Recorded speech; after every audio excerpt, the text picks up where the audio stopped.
Howdy, howdy, ho, and welcome to Fantasy Fanfellas. I'm Hayden, producer of the Fantasy Fangirls podcast and lover of all things fantasy. And I'm Steven, your assistant to the regional Hayden and lover of all things fantasy. I love that we have that clear, Steven. Yeah, we don't have to, use the Sharpie like no. Dwight. Yeah, exactly. You don't have to change anything from now on. That's just what it is. And we are here today to dive so deep into chapters 26 through 32 of Brandon Sanderson's Well of Ascension. A quick reminder, I am serving as your professor for all things Sanderson to not only the audience, but also to Steven, because he has not read the Mistborn trilogy before. That's true, hey. Which means if you have finished Mistborn and are just now starting Well of Ascension, this is the podcast for you. We are also so excited to remind you that the Fantasy Fanfellas are now a part of the Fantasy Fangirls fan club. What does that mean? Well, it means if you are looking for a way to directly support the show, you now have a way to do just that. What is the Fantasy Fan Club, you ask? Well, it's your one-stop shop for all things exclusive content on the Fantasy Fangirls Media Network. And as of this month, there is a tier specifically for Fantasy Fanfellas listeners. So, for $8 a month, you will get access to a private Discord community where you can connect with fellow fans and Steven and I. You'll also be added to our close friends stories on Instagram for sneak peeks behind the curtain to look at my feet. Plus, you can join us for monthly community events like live Q&As with Steven and I that happen on the first Wednesday of every single month. And lastly, you'll also get each episode a day early, and you'll get it all ad-free. So check out the link in the description to join us for all of the fun. And if you call right now, you can get Hayden's shirtless mowing calendar. Oh, that'd be a good one. I'll get started on that. For 2027, probably. We also now have Fantasy Fanfellas merch. Steven, bust out the mug. Oh. There she is. There it is for our video viewing fans. You can check that out in the link in the show notes as well. Okay, Steven, it's your time. Please burn your medals. Ka-chink. And let us know, from your perspective, what happened in chapters 26 through 32 of Well of Ascension. Here we go. Chapter 26. Everybody's getting ready to go see Papa A-Hole, so they show up to his camp hoping to see more disorganization than the average person's Tupperware collection, but instead are surprised to find order, like when you walk into a rundown gas station bathroom and it's clean. So they have dinner with Dad, and this dinner is more uncomfortable than the seats and service on Spirit Airlines. Chapter 27, Ellen and Papa A-Hole chat alone, and it's about as smooth and easy as canceling a free trial over the phone, but then Ellen snaps into badass mode and starts working his new kingly attitude. Oh yeah, strut that stuff, buddy. Meanwhile, insane Zane shows up to chat with Vin, and that's when we learn that Zane was in the pits. What? Eventually, Papa A-Hole sends Ellen and Vin away because he's more terrified of Vin than an alpha bro having to show vulnerability. And when Vin and Ellen go home, everything seems fine and dandy because Ellen finally stood up to Daddy. But then he gets a letter saying, "You fired," which is similar to going to sleep at night knowing you've accomplished a lot during the day, but step on a Lego right before you climb into bed. Chapter 28. Apparently, Ellen created the law that allows people to fire him. And this is what you get when you're a good person. The world's shitting on you. So all his friends are like, forget the law. But Ellen says no, because he's a leader with morals. Hashtag take note, American government. Then the Cannibalandra Wolfman makes a joke about how good ham would taste because of his name. And that's when he became my favorite character, because we have the same humor.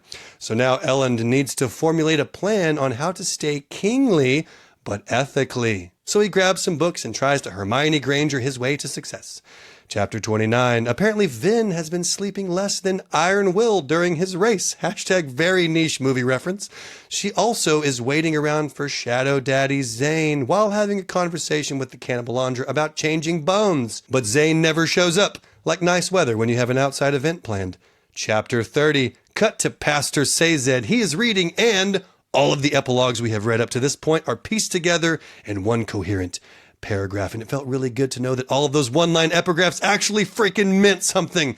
So he and Vin talk about the deepness and debate what it is, like they are conspiracy theorists on Facebook. Vin thinks it's the mist, which I kind of thought of as well.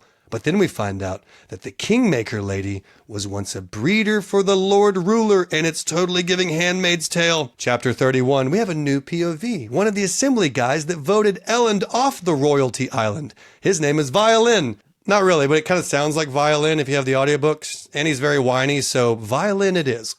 Anyway, he apparently hates Ellen more than the introvert hates seeing anyone they know out in public.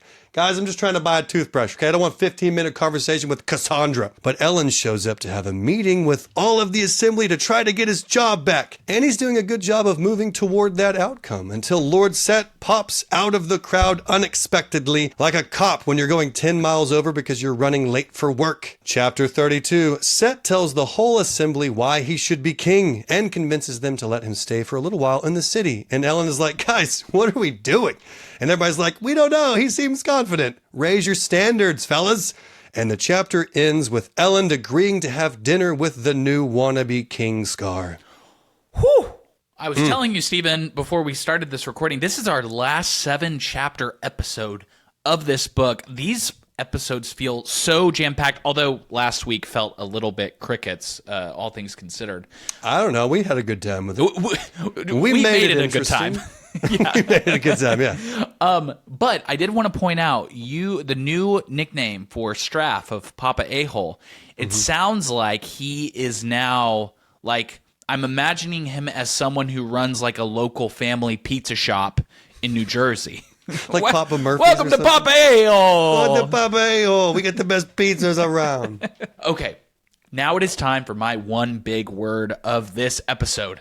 And my one big word is, damn it! Because I'm genuinely getting tired of how our crew cannot catch a single break in this entire book. It's kind of comical at this point. How just around every corner there is something going wrong. Yes. It's like life in general. Yeah, so I mean, that's true. I suppose you can say that art is imitating life in this way. It's just imitating the shittiest parts of life at this point. All right, Stephen, it is time to don our mist cloaks and dive so deep into this week's chapters. Can you please first give us the epigraph for chapter 26? He was forced into war by a misunderstanding and always claimed he was no warrior, yet he came to fight as well as any man. All right. We are in Vin's POV, and Vin is ready to rock with her new dress to go meet Papa A-Hole Straff. And Orsur is adamant that this is a bad idea. I think we should create a new rule that anytime Orsur has an opinion about something, we should just listen to what he has to say. Yes, no, I agree with that. He's the voice of reason in all of this, He basically. So this is an impossible situation here, Stephen. But do you think it's kind of stupid that they're just like going right into the heart of his camp? Like, what would you do if you were Elend in this situation? I would go south and never come back. All right. There's a sweet moment here where Vin asks Orsur how she looks. And he doesn't get why she's asking him, but she says that she cares what he thinks. And this is such a nice moment because we've been seeing those little indications that, hey, Vin is starting to actually trust Orsur and starting to see him as more of a person than just a thing.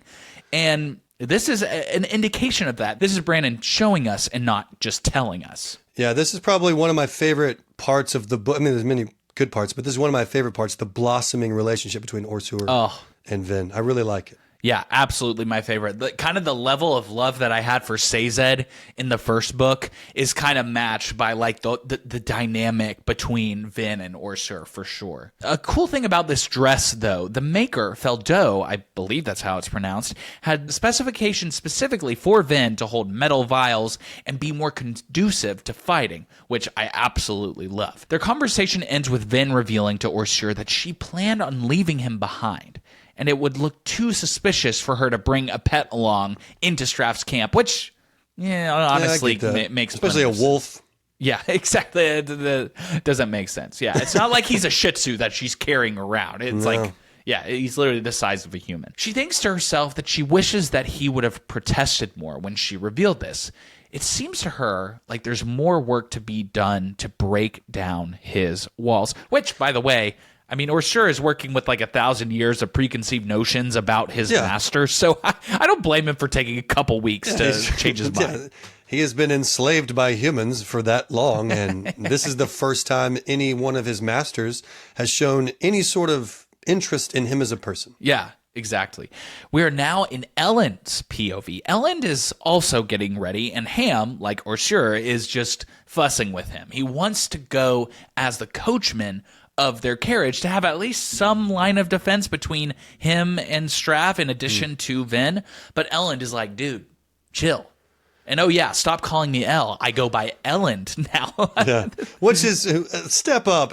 I think Tyndwell mentioned to him, hey, everyone should call you Your Majesty. Yeah. But Ellen is like, let's go from L to Ellen. Baby steps. Baby steps. Yeah, exactly. I kind of liken it to like when you are in middle school and like you get this nickname from your friends and you go to freshman year of high school and you're like, guys, I want to be called by my real name now. Yeah. I'm not toilet now or whatever anymore. Did you have a nickname in school? So when I was in middle school, I made a nickname for myself. Oh, that I like really pushed. I really pushed. It was Heyday. Heyday. And it became a whole thing. And, did they buy it? Actually, I did make, when I was in theater class, I made an entire Heyday dictionary where it was like turning various turns of phrase and incorporating it into my nickname.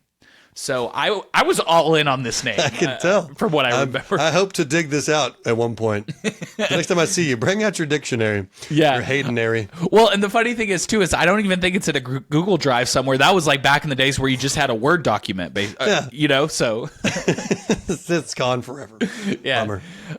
Anyways, we also learned that the assembly is not happy because Elend will be missing a meeting tonight. But time stops. Vin enters into the room and she looks stunning, honey. Tyndwell's masterpiece is now complete.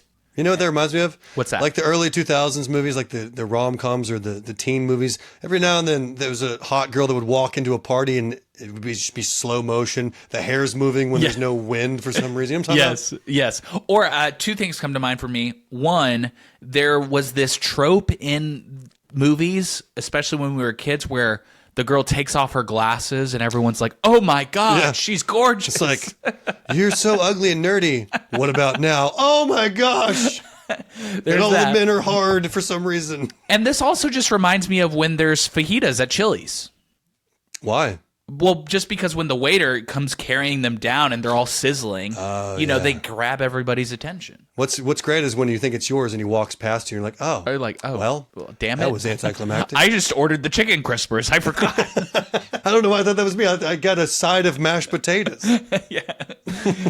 And of course, Ellen is like, let's get it on. But not really. He just thinks that she looks very pretty. So it's time to go. Inside Straff's complimentary carriage, Vin and Elend have a conversation. And this is the first time in the book where I think we see a level of honesty and understanding here between the two of them. Remember, Vin likes these dresses and the frills of noble life, but she feels like an imposter in them. Well, Elend is going through the same thing right now with his new uniform and kingly mannerism. So it's like kind of nice. We're seeing some level of they've always cared for each other, but now there's a little bit of understanding here. Yeah, they're going through the same predicament here. Yes. It looks a little bit different, but they're both experiencing the same issue. Yeah, exactly.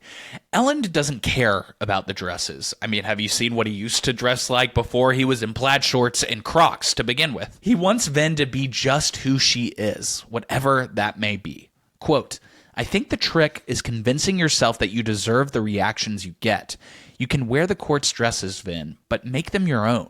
Don't worry that you aren't giving people what they want. Give them who you are, and let that be enough.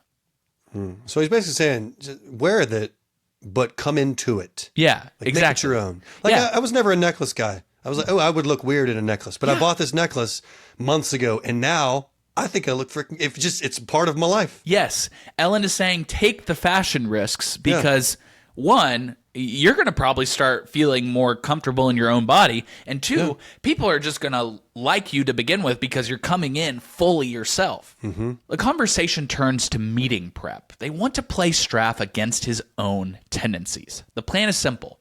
Make Straff think we're weak and imply we'll give him the city, but only if he helps us against Set first.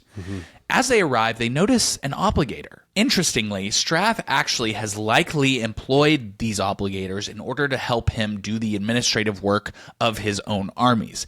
I mean, after all, they did keep the final empire running for 1,000 years. Finally, they're face to face with Straff. And he's a dick right from the word go. I would expect nothing less from this guy. No, I love how he's becoming the main villain of this book. Yes. So book 1, you had the Lord Ruler, obviously. You need a good villain in any good story, but especially a good fantasy story.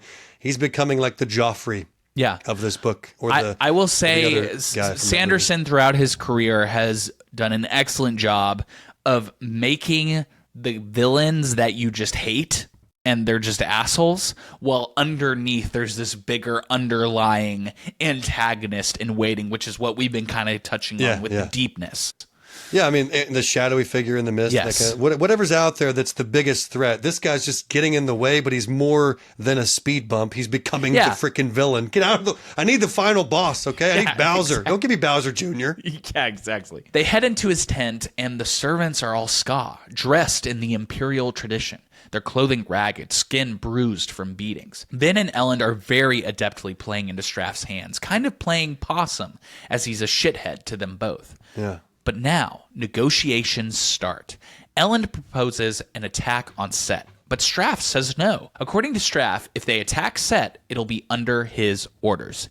He really wants the Lord Ruler's atium. That's the crux of this whole thing. And then Vin reveals that they don't have it after all. So their biggest bargaining chip is completely off the table. Yeah. And it's interesting, the way that some of these things are worded. Yeah. It mentions that Elend is surprised by how his dad is responding and reacting. And so initially, I thought that maybe that's the imposter. And I'll get into this theory at the end of the thing. I don't think that anymore necessarily. Whoa. But because I was trying to see what Brandon Sanderson was trying to portray, because I've picked up on little things that later actually mean something in his writing. So I was kind of thinking, okay, Elend keeps mentioning he's surprised at how his dad is reacting to certain things, how he's acting. Maybe it's because he's a Khandra dressed up and disguised as his dad. So my general theory is that perhaps it's not one of the close circle. It's somebody else outside. Wow. That's interesting. I mean, genuinely, it would be out of left field. It's like the last thing you would expect. So that's a cool theory for sure. Yeah. I don't know that that's necessarily the case with this guy, Straff, but I found it odd. Or I was trying to pay attention to the little nuggets that Sanderson was seemingly leaving. Well, and I think you're thinking about it in the right way, because we've talked so much. We've heard Vin think so much about like, oh, I need to test everybody's allomancy to make sure that they're not the imposter. But at that point, you're like, if it was somebody in the inner circle, it would be predictable now. So you have to start looking at unlikely candidates that actually would be a surprise. Yeah. So, as I said, Vin reveals that they do not have the Lord Ruler's atium. But this is actually a brilliant move. In revealing they don't have the atium, there's a chance that Straff could just see it as not worth the resources to overtake the city. Yeah. But Straff tells Vin to leave him and Elend to speak alone. And he somewhat believes them. That's why. Yes. I mean, in the next chapter, it kind of gets to the point where he doesn't know if he believes them or not, but he's convinced by Vin. Yes. At least at this point in the story. Yeah, exactly. And it's just kind of the nature of negotiation and bluffing. I mean, Straff is definitely not giving them 100% of the information that he has. Right. So you can't expect Vin and Elend to do to give him all of their information. So it's kind of this like triple bluff situation that like, you know that I know that you know that I know that I don't know where the ATM is. Okay, Steven, please give us the epigraph for chapter 27. He was no simple soldier. He was a force of leadership, a man that fate itself seemed to support. Who said that? I wonder who said that. Was it Quan? Quan. Just to bring that back. Quan. It's always Quan. It's always Quan. All right, we are still in Elend's POV. The meeting between Straff is a load of mind games, as we were saying. Elend is trying to seem weak, while Straff is like, I'm going to kill you. And he claims that he has an alliance with Set already, which is throws quite the wrench into the whole situation. I mean, he's playing his own game on his end. Ellen has his lies ready to spew. We still don't know. I guess by the end of this selection of chapters, we kind of know. We do, but at the same time... But even so, they still could be doing their own thing together behind the scenes. At least chatting with each other. But at the same time, it's like, dude, like, you can't trust anything that either person says. So how is there any hope of a deal being made? Yeah, I'm not really in the corporate world, but I imagine it's a lot of this right here. Just coming to the table, a bunch of billionaires lying to each other about what they can offer and what they have. But in that case, there's a lot more Starbucks involved. Yeah, Starbucks. Okay. It's lots of posturing and lies, but ultimately Straff says Elend is to give him Luthadel, and then they'll deal with Set and the Koloss. But when Elend continues to push back, Straff just gets frustrated and is like, whatever, I'll just kill you now. This is where Elend shines, though. First of all, Straff makes an offhand comment about taking Vin and forcing himself upon her, and Elend laughs in his face, literally. Yeah. I mean, this just shows you, once again, there are no redeeming qualities in this character. The author doesn't want you to think there's redeeming qualities. He's just a bad dude. Yeah, and he has no paternal instinct. He literally would kill Elend if it made things easier for him. Yeah, he's very much the Lannister father. Yeah, he sucks. Quote, "You are a pig, father, a sick, disgusting man. You thought you were a brilliant leader, but you were barely competent. You nearly got our house destroyed. Only the Lord Ruler's own death saved you." Yes! That's true. I mean, he ran as soon as the Lord Ruler showed. He ran with his tail tucked between his legs. He got out of there. Exactly. And as Straff's soldiers close in on him, Elend takes one last shot. "Kill me, father, and you'll die too." And it's interesting because this is the one thing that finally stops him. The threat of Straff's own life actually makes him pause. Yeah, he doesn't care about his sons. He doesn't care about his people. He just cares about himself. He's the definition of a narcissist, a selfish person. Like you said, Ellen's really shining here because before, everything was... He was just a different person. But as he's taken this head knowledge and applied it to how he's doing life now, and then taking advice from his King Seth's Diaries lady, he's compiling this new persona, and he's throwing his father off. Absolutely. We are now in Vin's POV. Vin listens on outside the tent, and Elend is stoking fear in his father by threatening that Vin will kill Straff if Straff kills Elend.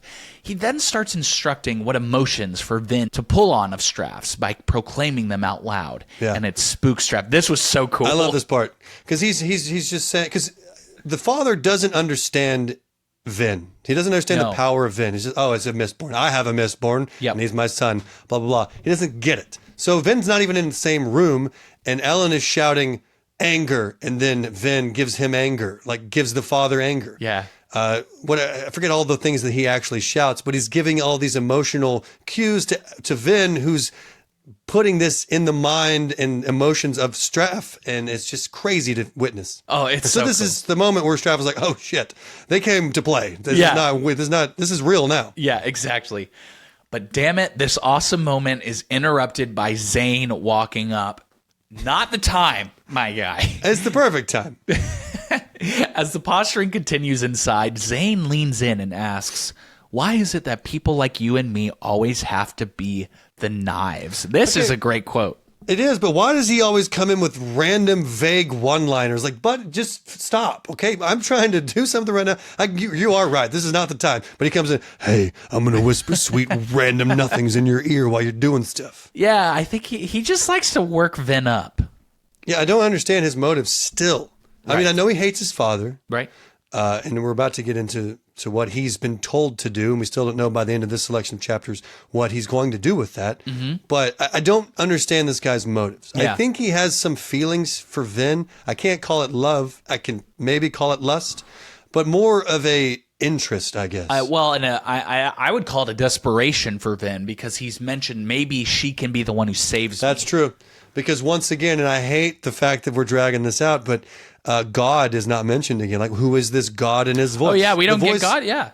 Yeah, we haven't heard about that since 2 episodes ago, and I want to know more. Yeah, damn it, Brandon, I want to know now. I want to know right this second. Zane and Vin's conversation escalates. He's leaning more into the idea that Elend is using her, and he's even lying about her mythical strength now as well. He walks from the tent into the mists. He reveals scars on his arms, just like Kelsier had. Zane had been in the pits too. And then this is revelatory. Oh, yeah. Oh, it's a huge deal.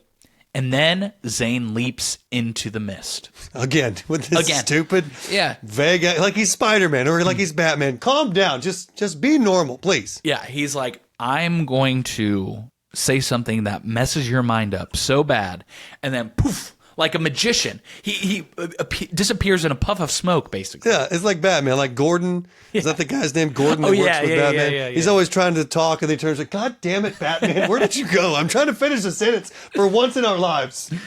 We are now in Straff's POV, unfortunately. And Straff watches on as Elend and Vin leave in the carriage. He's shook. Even after having intel from the Condra spy, he still was bested by Elend and Vin. Straff is in shock right now. He keeps like muttering, why did I let them go? Why did I let them go? He doesn't understand what just happened. He was so thrown off by the power of Vin and then the stature of Elend. He doesn't know really what to do at this point. Absolutely. And I love that moment, just seeing the weakness. Once again, he is a scared dog unless he finds himself in a situation where he feels he has the power. But generally speaking, he's a coward. Yeah, it reminds me of when you like are in a situation and you're in an argument with someone and then you leave and then 6 hours later, you're like, damn it, I should have said this instead. Yeah. That would have been perfect. I mean, this guy is the epitome of a keyboard warrior, though. Oh, my God, you're right. He like would be... when it really needs to happen in real life, but he would be keyboard, on True Social every damn night. Mm-hmm. Zane appears and Straff instructs him to kill Vin. Elend left with a threat. Move on the city and Vin will kill you, no matter what. In order to help Zane in his task, Straff will lend him the help of all the misting children that were born from his abuses of his mistresses. This is crazy. Another revelatory moment, because we've known he has had other kids, but not that he's breeding these or pumping these out. Because I think he's been doing this on purpose, not just because he's filled with lust and wants to bed women, although I'm sure that's the case. He's also creating his own little misting army. Yes, exactly. It's just like every moment that this guy is on the page, he just gets worse and worse. Yeah, and again, he's becoming the main villain when there's the real villain in the background. But now I'm more focused on this freaking guy. Yeah, I just want him dead. That's all I care about. Right. Zane accepts the charge and leaves. Now we are back in Elend's POV, and this is classic awkward car ride home situation. Elend is elated, but Vin is not so happy. Elend wrote a check that Vin isn't so sure that she can cash. The pressure on her just continues to mount. I think she has the power that Ellen was describing. She just doesn't necessarily believe in herself right now. She doesn't like the pressure and the fame that's been put on her by being the apprentice to the survivor. And what Elend is doing here is he's deepening her legend, essentially. And she's not comfortable with that. Yeah, she doesn't really want to be the main focus because she doesn't come from that. Exactly. Made her uncomfortable. Yeah. But I don't think he's incorrect in his assessment of her. The two return home to a crew ready to celebrate, but there's a message waiting. Quote, Your Majesty, this note is to inform you that by unanimous vote, the Assembly has decided to invoke the Charter's no confidence clause. We appreciate your efforts on behalf of the city, but the current situation calls for a different kind of leadership than Your Majesty can provide. We take this step with no hostility, but only resignation. We see no other alternative and must act for the good of Luthadel. We regret to have to inform you of this by letter. Talk about a chat GPT note here. That's what this feels like. Yeah, they were like, chat GPT, I have to tell my friend that I don't want to be friends with him anymore. Can you please help me?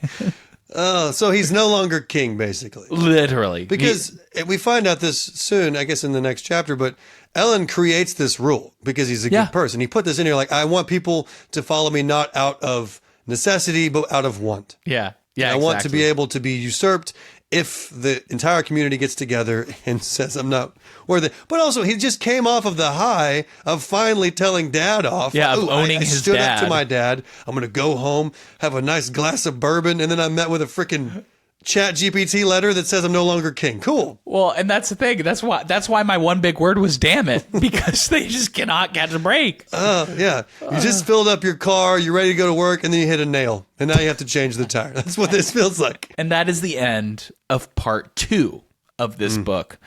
All right, Steven, please give us the epigraph for chapter 28. He left ruin in his wake, but it was forgotten. He created kingdoms and then destroyed them as he made the world anew. Alandi, right? That's the idea, is that this was Alendi. Unless if this is talking about after the Lord Ruler went to the Well of Ascension. But we don't know. We don't know because we don't know what Quan did after the Well of Ascension, right? Yeah, did he like stick around? Did he kind of go in hiding? I don't know. Is he the mist? Like, Ooh. That'd be a nice plot twist. He is the deepness. Yeah, that would be interesting. I don't know how you could flesh that out, mist that out. I know you're not going to like this, Stephen, but I'm going to be really vague here and just say keep this epigraph in mind as we move through the rest of the series. Let me look at it again with my face real quick. Left through it. Okay, cool. Did you commit it to memory? I committed it to the next 10 seconds because I'm basically Dory from Finding Nemo. We are back in Vin's POV. So things are bad, to put it lightly, and it's also perfectly illustrated by Tyndwyl. Elend is being deposed by a law that he fucking wrote. Yeah. Again, he put it in there because he's a good person, and that's what I said in my intro. That's what you get when you're a good person. The world's shitting on you. That's right. And Elend gives his typical defense. It was for the good of the kingdom to defend it from bad acting monarchs. But in this case, it really fucked things up. Yeah. Vin thinks, quote, sometimes he sounds like those books he reads, Vin thought. Not like a normal man at all, but like words on a page. It just speaks to the naivete of Elend. He is all of the things that he has tried to do in the goodness, for the good of the city, have come to fruition, and they have completely destroyed him, essentially. Yeah, I don't know that I guess I agree with that he's naive. I don't think he's wrong, though. No, he's not wrong, but I think that, like, when in a fictional world or the real world, when has somebody ever gotten to the heights of power by being a good person? It's very rare. It's very rare. If at all. Yeah, exactly. So normally it's power-hungry people that garner a fan base and trick them into thinking they're a good person. And that's the plan with this show. I mean, we're clear with our intentions. We want to grow the show to the point to where we can rule the world with an iron fist. Yes. And so I don't maybe think because you've already shown that with your vagueness and your hunger for power over me specifically. Stephen, there is a place for you in this world, and I don't like the way you said that. I will keep you around for as long as it's convenient. Okay. And then we could reevaluate. Okay. You should run for political office in America. I'd do great. I mean, with that attitude, I think I'd do just fine. You probably would. The crew starts discussing options, and in reality, with Elend's control over the city's armies, the Assembly can't physically depose him. But Elend won't have any of it. He wrote the laws for a reason. Yeah. He wants to follow them. And this is a really good moment where Elend, he has the choice between becoming a dictator, yes, and saying, never mind the law, or continuing his morals and being a good leader, which is, okay, I did make this law, and I'm going to follow it exactly how I said I would, rather than just change everything. Yeah. And you can see parallels. Today's world is not taking the high road. Yeah. But at least in this story, we have an example of a good leader, I think. Well, and it makes me think of the idea of, like, doing the right thing even when it's unpopular. Like, when he proposes, like, no, I'm going to follow the law.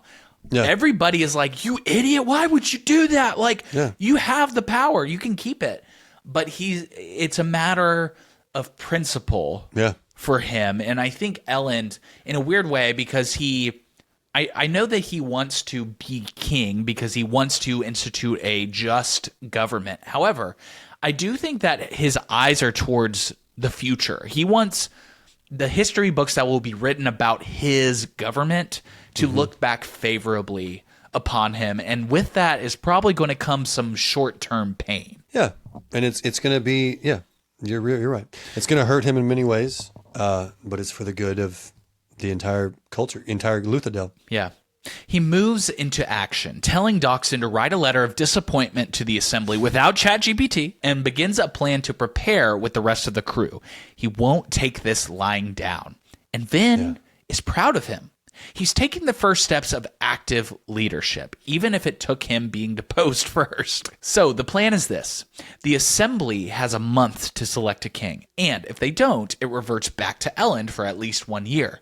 Elend also considers an interesting angle. What if the invading armies are partially behind this? He was the only thing stopping the assembly from handing the city over to Straff or Set. So with him gone, negotiations would be much easier. And he's kind of proven later that is accurate. Yeah.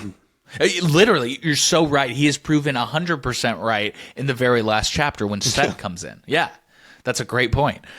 We are now in Elend's POV. Elend is now alone with Tindwyl, who asks for a filling in on his meeting with Straff.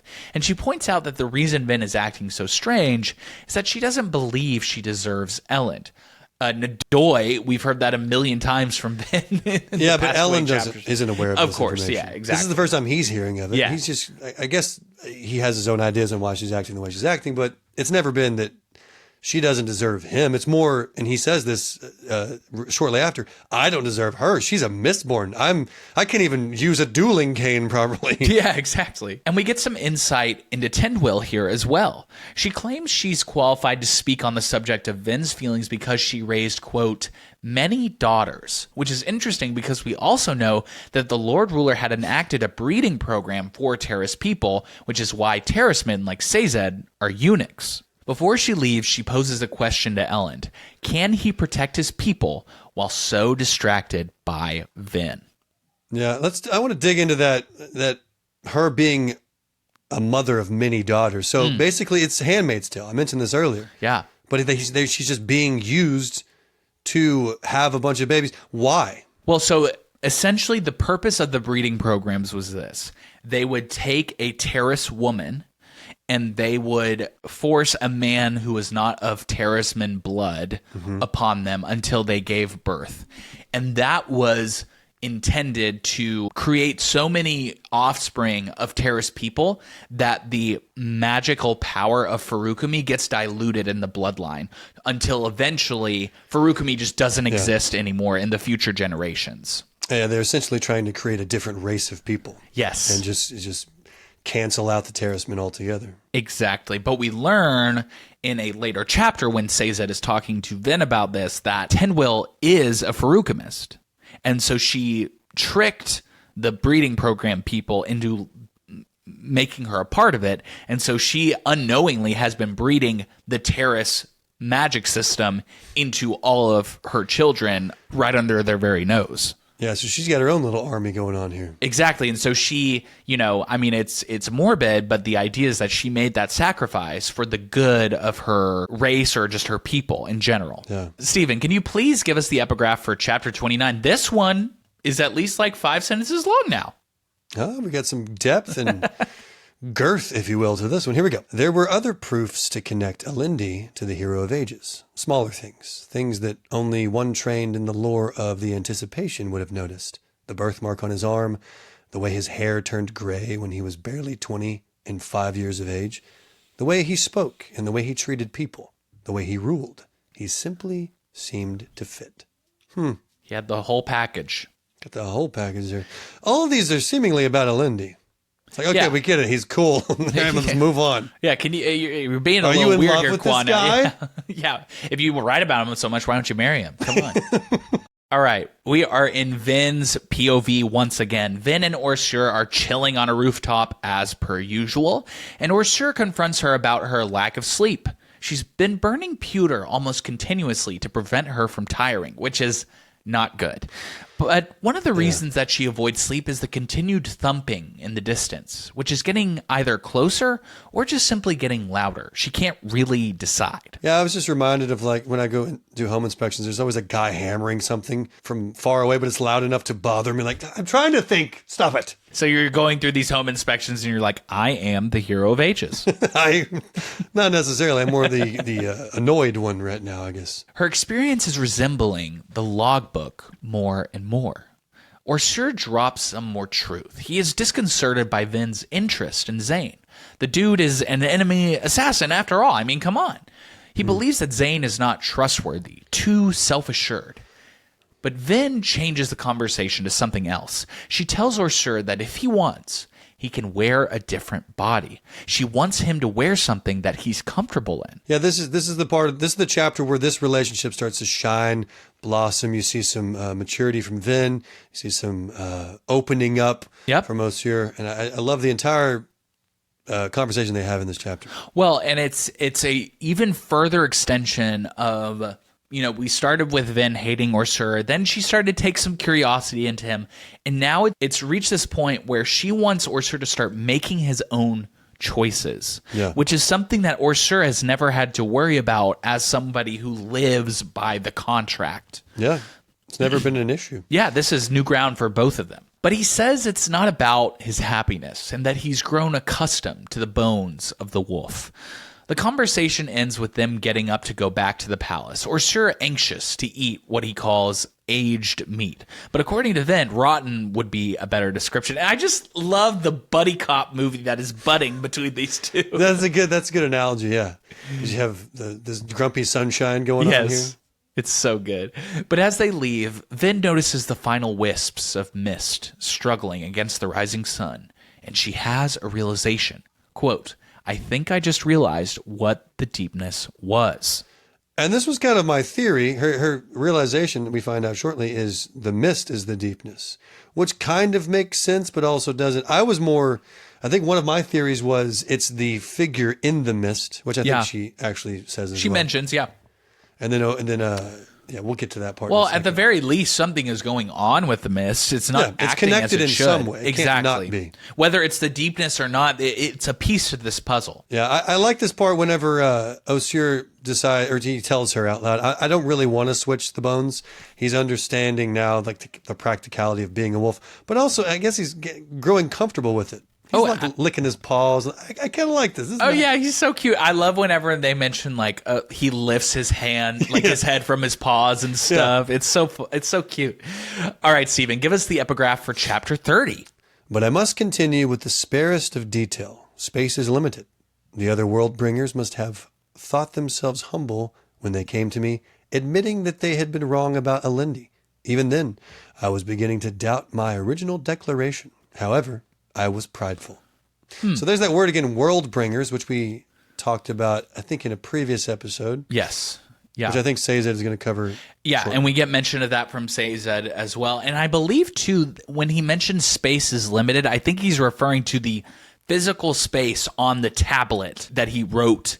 That makes more sense. Exactly, yeah. So I was kind of reading over that, and I think that's what he meant. We are now in Sazed's POV. Sazed is reading over the text he took from the steel panel, and we get a rerun of many of the epigraphs from previous chapters. I really like this part. This was awesome, because we did all the one-liner epigraphs every chapter, and then it's all compiled for the first time all together. Like, ooh, it excited me. And I like how Brandon Sanderson... I just need to trust the process is what I'm learning. If I come across something that seems out of order or just kind of boring, it's going to be okay. Yeah, and you get to see it all in context because it's one thing to read 2 lines and then have the actual story happen for a chapter, and then you have to read the next epigraph and you're like, wait, what was even the last one? Yeah. So this is really helpful. But then it all comes back to you when it's all together. Exactly. At this part of the story. And I like that. We get a new line here, though. Quote, as the one who found Alendi, however, I became someone important, foremost among the world bringers. There was a place for me in the lore of the anticipation. I thought myself the announcer, the prophet foretold to discover the hero of ages. Renouncing Alendi then would have been to renounce my new position, my acceptance by the others, and so I did not. But I do so now. Let it be known that I, Quan, Worldbringer of Terrace, am a fraud. I don't know what to do with that. Okay, this is Quan admitting that his own pride may have twisted his perception of Alendi. When he started, So now he's starting to doubt Alendi. Exactly, and or he's acknowledging that what he believed was wrong, because I believe this was written after the Lord Ruler ascended.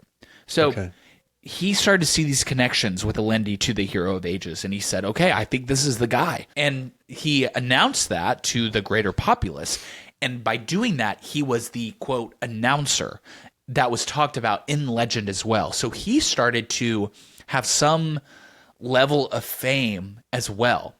And by doing it, when he started to doubt things moving forward, if he admitted that, his place in society would be gone. And so he's kept it quiet. I love that Sazed's first reaction after he's done reading this is, quote, "Tindwyl is going to be very annoyed with me." Classic. Tindwyl's just annoyed with everybody, though. Then comes on through the window and is very interested in what Sazed is studying. She asks him what he knows the deepness to be from his memory of history. Quote, "That is a subject of much debate, I think. It was supposedly something great and powerful, though some scholars have dismissed the entire legend as a fabrication concocted by the Lord Ruler. There is some reason to believe this theory, I think, for the only real records of those times are the ones sanctioned by the Steel Ministry. We get some more thoughts on what it could be, though. Others disagree with this extreme interpretation. They think the deepness was more mundane, an army of some sort, perhaps invaders from another land. The farmost dominance during pre-Ascension times was apparently populated with several tribes who were considered primitive and warlike." In other words, no one has any idea. No one has any clue. This is essentially, like I said, the Facebook post with just nothing but conspiracy theories about a new topic. Yeah, exactly. This is like the Pizzagate of this I mean, world. they just said aliens, basically. People from another world. Okay, the aliens did it. This is Facebook right now. My grandpappy told me one time he was abducted by the mist, and I believe his button. They sent him back to me. Yeah. Vin then voices her theory. The deepness is the mist. But Sazed has heard the theory before and pokes some holes in it. 1. If the Lord Ruler defeated the deepness, why is the mist still here? And the deepness was to be an evil monster, but the mist has not acted in that way, at least up until this point, because Vin rightly points out that the mist is killing people currently, which Sazed is like, yeah, apparently that's true too, LOL. Well, he didn't defeat the deepness, so why would Sazed say that if he defeated the deepness? That's the whole point, right? The deepness is still there. No, the legend is that the Lord Ruler did defeat the deepness. Well, I think at this point we can gather that he did not. The way the actual Lord Ruler at the end of book 1 said, "You don't know what I do for you, or what I've done for you." Exactly. Seemingly just keeping the deepness at bay for now. Yeah. But I don't know. Allegedly, I guess. How difficult is your job? You got to hold back this information? I love my job, Steven. I mean, it's, right. That's because you have power over it's everyone. the one semblance of control I have in my life, okay? I don't have a lot to hold on to right now. Whatever helps you sleep at night. Thank you. I appreciate that. So, what if the Lord Ruler had stopped the mist from killing people before, and now that he's gone, it's started again? I think that's a fair theory. But the theory goes deeper. Vin proposes that perhaps the deepness isn't about the mist killing people. What if the mist was out at all times? No light would be able to reach the planet, which would kill the entire ecosystem. She pulls a quote from the logbook. Quote, "The swords of my armies are useless." She then drops another bomb on Sazed. She tells him of the mist spirit. Vin believes that someone must take up what Alendi and Rashek couldn't do. The deepness is returning, and someone must give up the power of the Well of Ascension. I feel so dumb not knowing still what the deepness is.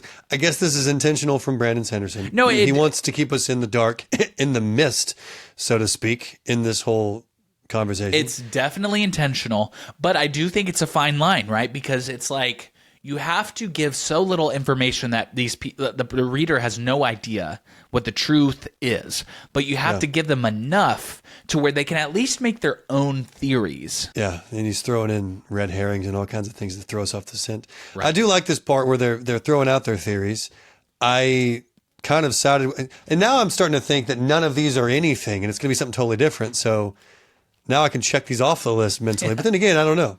Maybe it is true. Right. Maybe there is one of the theories in here. Maybe one of them is accurate. Yeah. And one more thing, just before we move on, I want to put some emphasis on the idea that Vin believes in order to stop the deepness now, what must happen is they must go to the Well of Ascension and they must give up the power that it holds, as opposed to what the Lord Ruler did, which was take it for himself. What does that look like, though? Does that mean there's no longer Mistborns? There's no longer Misty? Like, how do you give up the power that you don't have? Right. Unless you're talking about the Allomantic powers or the Furukami powers. Yeah. Well, I mean, I hate to say it again, but we just don't know.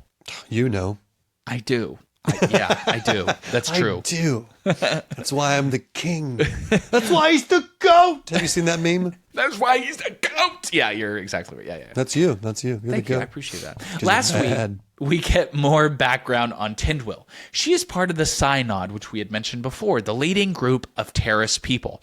That's why she's annoyed with Sazed. He went against their wishes by involving himself in the rebellion and risked the eradication of their entire way of life, which, to my point earlier, was the whole reason why Tindwyl went along with the breeding program. Why is what Sazed did threatening their entire population? Because the Lord Ruler had believed that he had already bred out the Farukamist power in the population. So if Sazed got caught and the Lord Ruler learned that he was a Farukamist, the whole people of the Terrace would probably get wiped out. Well, that's the risk you run. If you want to do anything, you're just going to... You would just go to a little community and die off by yourself then. Exactly, yeah. If you're not going to do anything with your powers. Yeah. Okay, Stephen. Please give us the epigraph for chapter 31. In the end, my pride may have doomed us all. Honestly, same. That if I had a nickel. I hate when that happens, dude. My pride dooms everyone around me. Now we're back to one-liners, Brandy. Yeah. Sandy. But I do like this one. He was like, you get 3 lines as a treat for a couple of epigraphs. And now we're back to little snips. And now we get POV from Phylon. We have a POV jump scare. I was listening to this one today. I was like, who is this character? What are we doing? Because I'm not looking at it on a paper. Because what is he saying? Is he saying violin? So I was accurate when I said it sounds like violin. Because I thought that's what he was saying. But it's Phylon. Yeah, it's especially disorienting when you're listening to an audiobook, for sure, as opposed to reading it physically. Yeah. So Phylon is a ska merchant who's now part of the assembly. So we're getting to take in this meeting from his perspective. We learn that he was the one who had led the descent against Elend. He has plans, not royal plans, but he is definitely looking to make some moves. Just as Phylon begins to wonder if Elend will actually show up, Elend comes bursting through the door, and he's got the whole crew with him, and they're walking in like the Avengers. And he comes swaggering in, demanding that the Assembly Chancellor, required by law, begin the meeting. Our boy Elend ain't done yet. Yeah, so we have this several pages worth of Phylon just in his head hating Elend and excited about removing him from the throne. And he's like, oh, maybe he's a no-show. Maybe this is going to be easier than I thought, because they have the entire assembly with them. And he apparently has led the charge on this. And we don't know why yet. We kind of do at the end, but we still don't know. Well, I mean, the assumption that you can make is that it's to advance his own means, essentially, no matter what it is. All right. Yeah. We are now in Elend's POV. Elend is strutting his stuff down the assembly runway. The assembly had yet to appoint a chancellor, so Elend proposes Lord Penrod, who you'll remember from a previous chapter supported Elend's motion for parley. Yeah. And Elend isn't here to talk about being deposed. He's here to update the assembly on his meeting with his daddy. He assures the assembly that Straff will not attack the city because they have Vin, the survivor's apprentice. The genius of this goes beyond the assembly. By stoking the legend of Vin during a publicly open meeting, it will seep out into the streets, giving morale to the populace. Additionally, any spies from Straff's camp will also report back what has been said. Yeah, so Elend is aware of it. So he's making sure whatever he's going to say is going to spread to everywhere. Exactly. Yeah. We are now back in Vin's POV. Vin is putting on a brave face, but she hates the spotlight. There's this interesting fight inside her head. Quote, "What's the problem? Earlier, I was beginning to wonder if I were the hero of ages, and now I'm worried about the notoriety Ellen is giving me." I mean, this is perfect. It's like a night girl. and day difference. Yeah, exactly. The one is trivial, one is earth-shattering or earth-building, if you will. Yeah, exactly. It's like when we were teenagers, we had these dreams of like accomplishing all this stuff, and then someone comes to try to have a conversation with us, and we're like, we forget how to function. She was never comfortable with Kelsier's religious methods, and the fact that Ellen is tying himself back to the survivor is no different. She looks up and notices none other than freaking Zane, sitting among the crowd, just watching on like the Watcher. I was just expecting him to pop up sitting next to her and say something vague in her ear. He'd be like, "Hey, little mama." No, like, "Those in glass houses shouldn't throw stones." And he vanishes again. Like, why are you here now? He's like, "How much wood could a woodchuck chuck? If a wood could chuck wood." This is the Same principle. same vibe, yeah. Ellen finishes his remarks, and Penrod is like, "Dude, are you going to say something about the whole deposing thing?" But Elend has nothing to say. This is a huge power play from Elend. He is putting the entire assembly on the back foot and projecting the power and self-assuredness he had been missing as a leader before. Yeah, I love his tactic here. He's a totally different person. Everybody sees that now, or they are noticing it now. Yeah. But he's not there to talk about, here's why I'm amazing, why I'm great, which is what a lot of people do in these positions of power. He's just there just to be there. Yeah. He's telling him a little bit of what he did, but he doesn't feel the need to show off anything. Yes, and he's kind of projecting the idea of leading by example. Yeah. It's like they have to elect a new king now. The way for him to get this throne back is to show that he's the best man for the job through actions. This has been said a bunch of times, but often the loudest people in the room are the people that have the least power, but they have to play themselves up, and they become very loud and showy, and look at all, this is why you should pick me, which we run into this person shortly. But Ellen is just, hey, here's what I've done. I don't need to talk myself up. I'll show you my record. That's right. And with that, Phylon moves for the nominations for the new king to be deliberated. First, a ska member nominates Penrod, which is weird given that Penrod is a noble person, so he wouldn't have the ska's needs in mind. Because this entire assembly is a mixture of ska, noble people, and different facets of life, which makes it kind of a good thing. Exactly. Then Penrod nominates Elend. Okay, let's break this down. Penrod is the image of honor to the assembly, and Elend knew Penrod would be nominated, so he nominated Penrod for chancellor, hoping that Penrod's own sense of duty would compel him to nominate Elend for king in turn. Yeah, this entire selection of chapters, but especially this one, is very political to its bones. And it may be boring to some people, but I was very intrigued by it. And I'm drawing parallels and comparisons between this story and where we are as a world, as a country. And sometimes it's harrowing to see that. Oh, and yeah. Sometimes it's also helpful in that maybe there is hope in certain ways because we have these characters that they're introducing, or Brandon Sanderson is introducing, as the good characters versus the bad characters. So, well, and sometimes it just comes down to if you flatter the person who is in power, you might just have some crumbs come your way, so to speak. Yeah, flattery is a good drug to have. So now, the member the assembly trusts the most has just signaled that he would rather have Elend as king than him. So this is like next level by Elend. Then Phylon stands and asks if the nominee must be a current member of the assembly. Elend says no, the king could be anyone. So Phylon nominates Lord Ashweather Set. Fuck. This is bad. So that Phylon, the guy that the POV that started this chapter. Yes. That's his motive. I guess I don't know his motive, but that's his idea at least, right? Yes. He essentially sees like, okay, if I can help deliver the throne to Set, I will get, a title. I'll get riches. I'll get glory. I'll get all this different stuff. I may never be king. Yeah, but I think he says in his own head he doesn't want to be. He doesn't want to be king. Yeah, he's always been a merchant. That's all he wants to be. But he wants to live a good life, and he can get that if he helps Set get to the throne. Yeah, he's a sneaky little guy. Isn't he? Oh, he sure is. I mean, his voice is like this. I'm Phylon. Hey, welcome. Hey, I nominate Set. That's just how I picture his silly little voice. That's amazing. I love that. You should have been the graphic audio for Mistborn. That'd have been amazing. Next time. We'll get it on the next go round. I'll play that guy in the live action freaking whatever on whatever streaming service is going to be. Yeah, there you go. And with that, Set reveals himself, taking off a ska cloak he was wearing. This dude is ready to lip sync for his life. For some reason, I mean, this is very ballsy from Set, by the way, to come into this gathering, into the city, and just put himself as a nomination for king. For sure. And I think part of this is not desperation, but he knows that. So, for example, Straff came here first.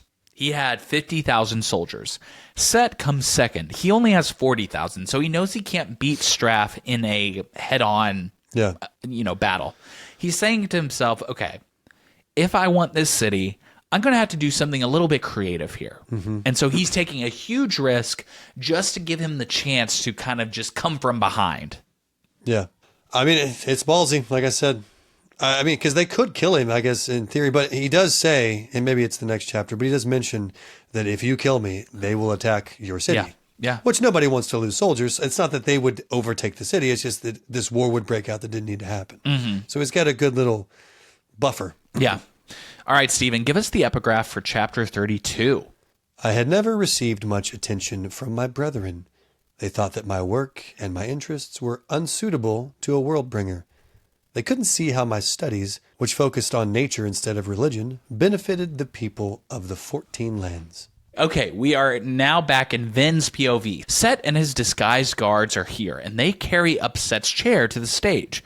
We now know that Set is crippled. I forgot they were all disguised. This kind of reminds me of like the Red Wedding from Game of Thrones. You know what I'm talking about? Yes. Like everybody's playing it. It's a totally different scene, obviously, but just the idea that people aren't as they seem. For sure. He wasn't what you'd expect of a nobleman. He's wearing a worn black jacket and a long beard. Set makes threats to the assembly. He has an army of 40,000 at their gates. If they join together, they can take Straff and the Koloss. Oops, that's actually the first time that the assembly has actually heard of the Koloss, which Elend hasn't really filled them in on yet. The Koloss are the weird-looking Slendermen, right? The blue... they're blue not so man slender. Yeah, the blue man. Blue group, man that's slender right. puppies. So, yeah, they've only heard about that from Sazed because he ran into him. Yeah, right? and he got captured by them like an idiot. Nonchalantly captured. The most milquetoast capturing I've ever seen.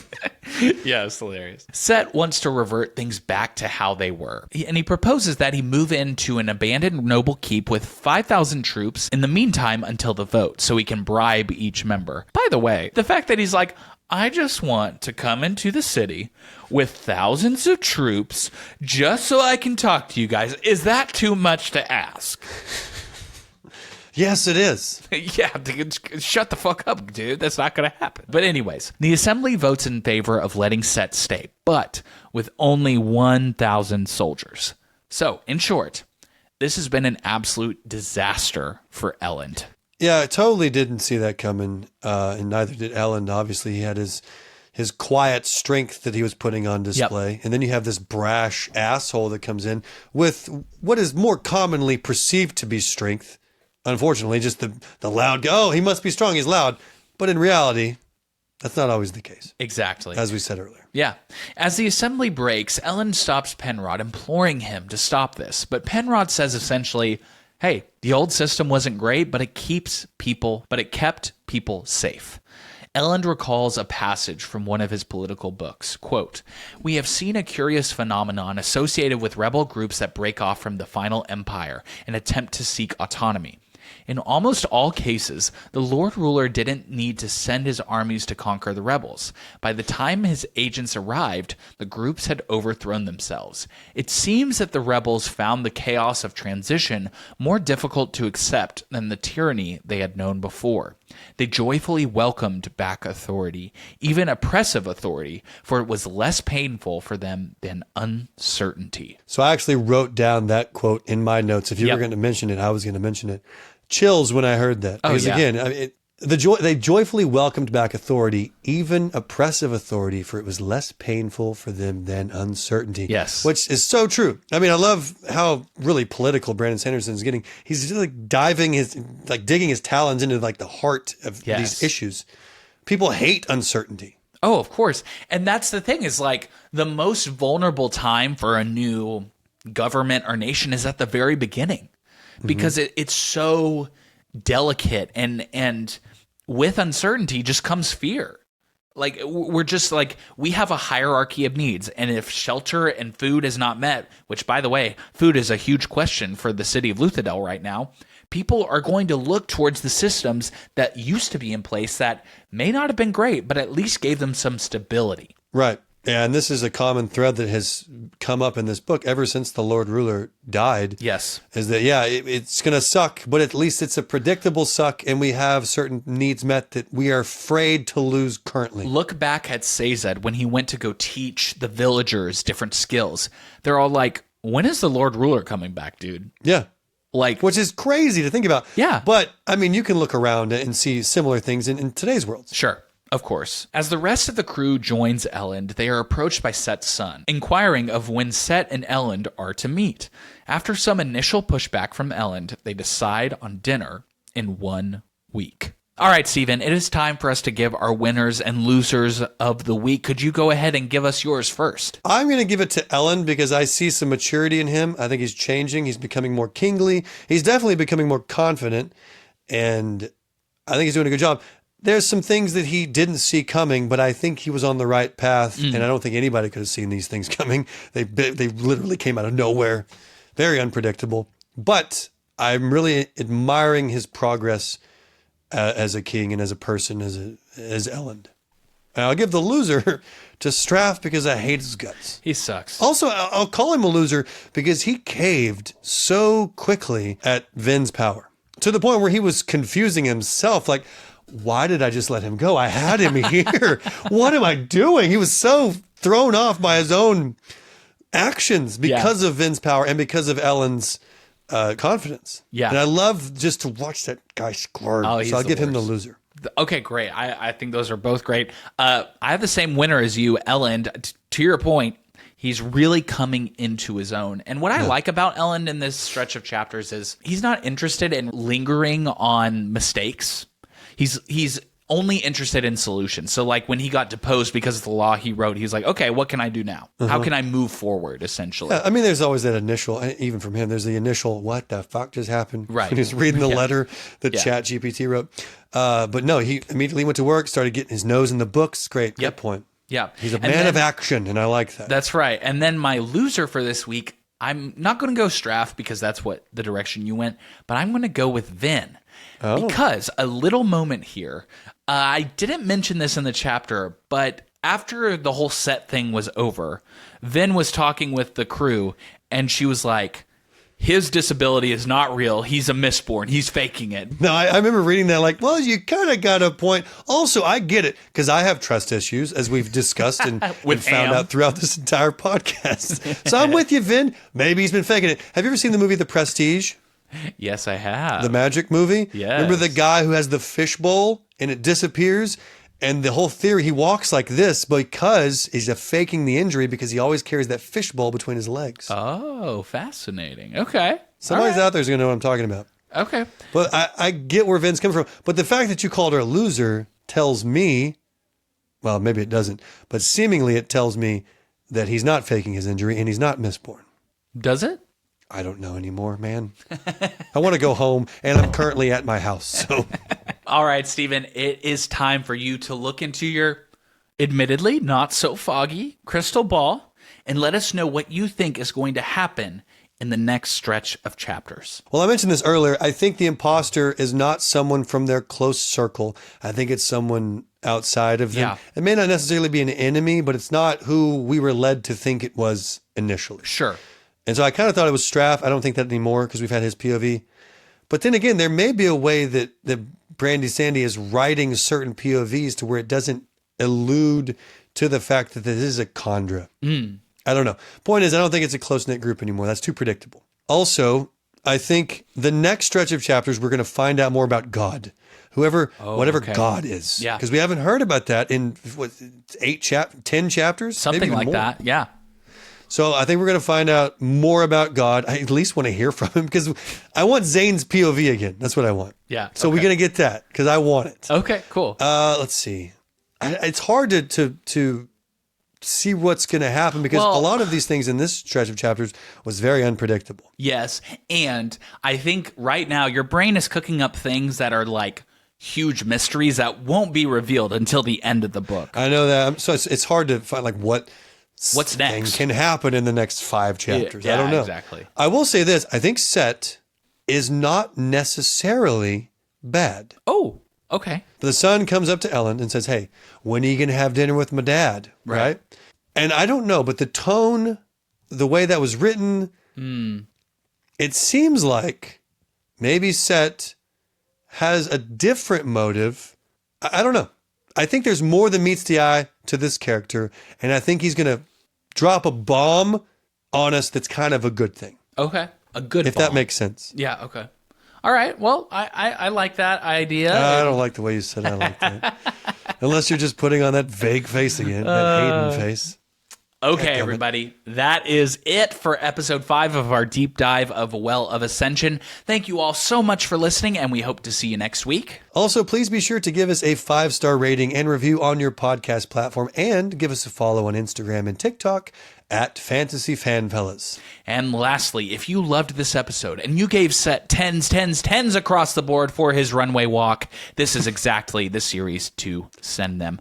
Okay, see you all next week for chapters 33 through 37. Bye! Ka-chink. But if I was, I would probably think differently than I currently do because I'm not ready for royalty. You know what I mean? I don't come from money, Squamer. Yeah. Squamer. Oh, I don't... It's so habitual. Wow, how the other woman gets mentioned. Oh, damn it. Cut that part out.